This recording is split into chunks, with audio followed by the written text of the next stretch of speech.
Hello friends, आज मैं आप लोगों के साथ शेयर करने जा रही हूँ सिर्फ आधी कटोरी दही से एकदम परतदार लच्छा पराठा की रेसिपी। देखिए एक एक पराठे की कैसे खुल रही है। इतने सॉफ्ट, इतने मुलायम पराठे बनकर रेडी होते हैं। यहाँ पर मैंने आधा कटोरी फ्रेश दही लिया है। आप हल्का फुल्का खट्टा दही हो तो वो भी ले सकते हो, ज़्यादा खट्टा दही मत लेना। दही को पहले थोड़ा सा फेंट लिया है। अब मैं दही को देखिए, सॉरी मैं मुझसे ना दही जब मैं बाउल में डालने लगी तो कटोरी हाथ से फिसल गई थी।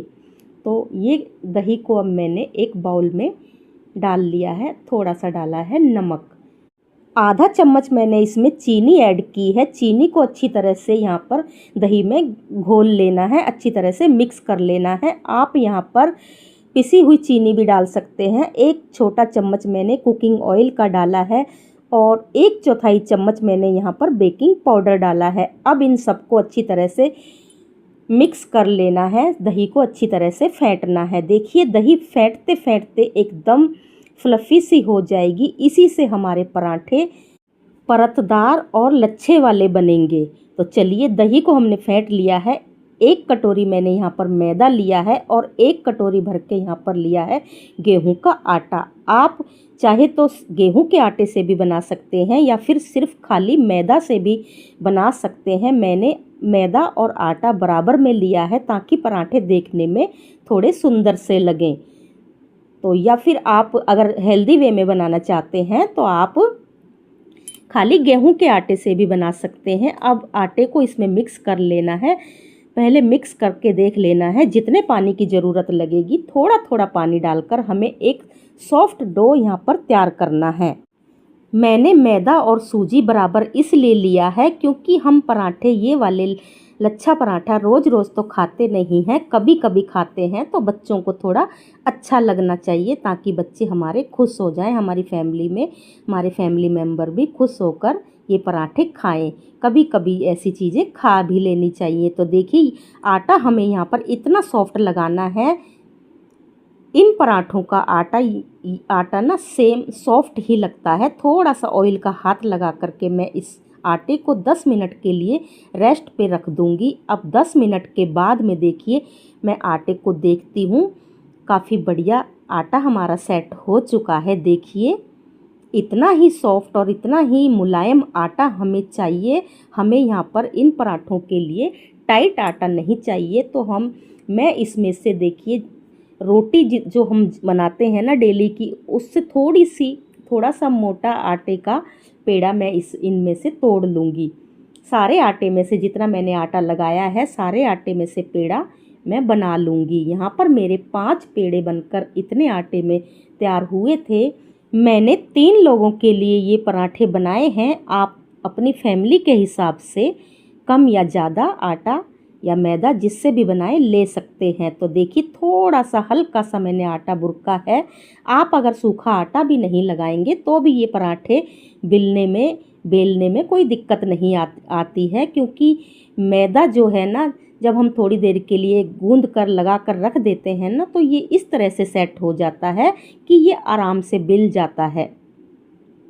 देखिए हर तरफ से पराठे को बराबर बेल लेना है। रोटी जितना हमें पतला रखना है।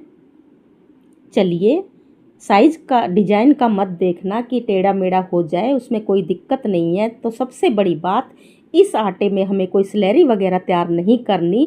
बस थोड़ा सा देसी घी या फिर आप कुकिंग ऑयल जिसमें भी बनाना चाहें, रोटी बेल करके वो पहले ऑयल को लगा लें या फिर घी को लगा करके ऊपर से थोड़ा सा सूखा आटा बुरक करके देखिए ये पूरा स्लैरी का ही काम करेगी। जैसे हम साटा बनाते हैं ना पराठे वगैरह में लगाने के लिए, ये बिल्कुल ऐसे ही हो गया साटा की और स्लैरी की तरह। अब हम पतले पतले कट लगाएंगे चाकू की सहायता से। देखिए जो बिगिनर्स हैं वो बड़े ध्यान से देखिएगा। ये लच्छा पराठा ऐसे ही बनते हैं। ये वाला स्टेप है, इसको थोड़ा ध्यान से देखिएगा बिगिनर्स। चलिए पतले पतले कट लगाने के बाद में अब मैं आपको बताती हूँ क्या करना है। अब देखिए ये जो कट हमने लगाए हैं इनको हल्के हाथ से ऐसे फोल्ड कर लेना है, उठा लेना है।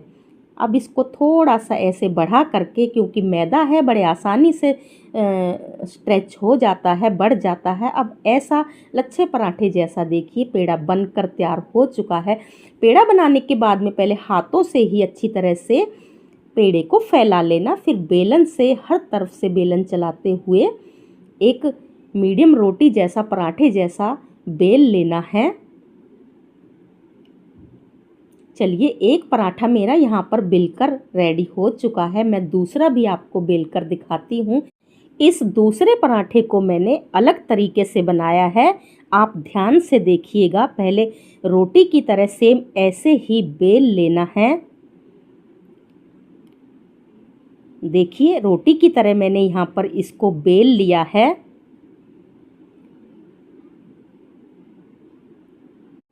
अब ऊपर से फिर से इसमें थोड़ा सा घी लगाना है। घी लगाने के बाद में थोड़ा सा आटा बुरकना है। सब तरफ आटा और घी को फैला देना है।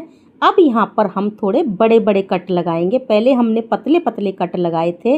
अब इन प्लेटों को हम ऐसे उठाते हुए, ये जो परत है ना, इनको ऐसे एक दूसरे के ऊपर रख देना है। देखिए, ऐसे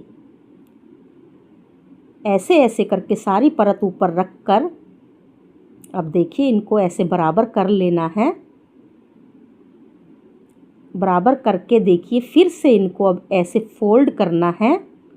ऐसे फोल्ड करके लास्ट वाला जो है रह जाता है उसको नीचे की ओर दबा देना है। देखिए, ये लच्छा पराठा का पेड़ा बनकर रेडी हो गया। फिर से देखिए, ऐसे ही फ्लैट करना है। मैं फिर बार बार बता रही हूँ कि पहले ऐसे फ्लैट कर लेना पेड़ा बना करके, फिर थोड़ा बहुत जो रह जाएगा बेलन से बेल कर पराठा तैयार कर लेना है। ये दूसरा पराठा भी हमारा बनकर रेडी हो चुका। अब मैं एक और बनाकर दिखाऊंगी, उसके बाद में फिर मैं वैसे ही कैमरा बंद करके बच्चों के लिए बना लूँगी। अब तीसरा पराठा देखिए, मैंने ऐसे बनाया था। इसमें आटा नहीं बुरका, खाली घी लगा करके ऐसे प्लेटों की तरह फोल्ड करके, जैसे हम प्लेट बनाते हैं किसी भी चीज़ की, तो ऐसे पेड़ा बना करके फिर से पेड़े को फ्लैट करके हाथों से,